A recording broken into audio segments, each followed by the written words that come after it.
الأردن. بدون الأردن. الأردن بلاد. اوكي احنا فاصل. خلاص احنا ما نعرف اني اوف اير ولا اون اير. سمعت بدون الأردن، سمعت لتكون تقول سمعت بدون الأردن.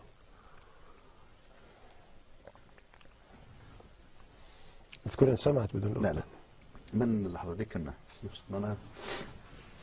بدون الأردن احنا سوريا بشكل. البحرين ركزت عليها كثير، عندك عقد انت بس ممتاز طلعت لي كل عقدك والله ممتاز والله كل قصصك مع السعودية طلع. بيض صفحة المؤسسة واسمع كمان ناخذ الصغير بيض صفحة المؤسسة والله لو قعد 100 سنة ما قالوا كلام. بيض صفحة المؤسسة هذا أهم شيء.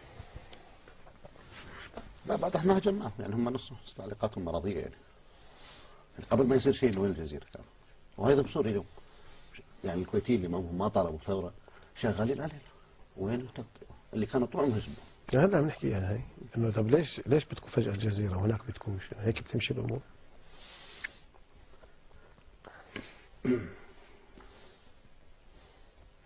بس كيف لحد هلا؟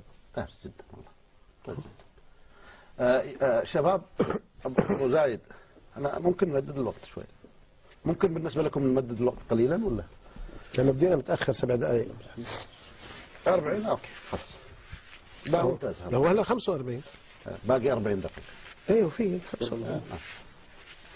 45 في بكفونا على سوريا 40 دقيقة؟ لا بكفوا. هذا لا اعتقد انه كافي صح.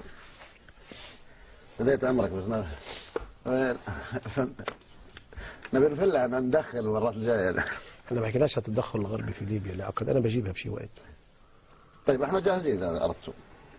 التدخل الغربي لازم اجيبها بشي وقت. دكتور فضلا الامر عندك طاوله؟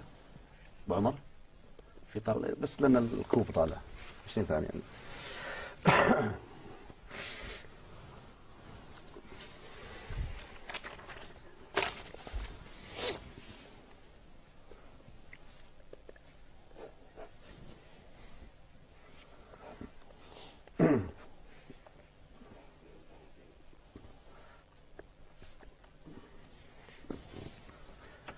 اهلا بكم من جديد مشاهدينا الكرام في هذا الحوار الخاص مع المفكر العربي الدكتور عزمي بشاره مدير المركز العربي للابحاث ودراسه السياسات هنا في الدوحه. حديث على هامش كل هذه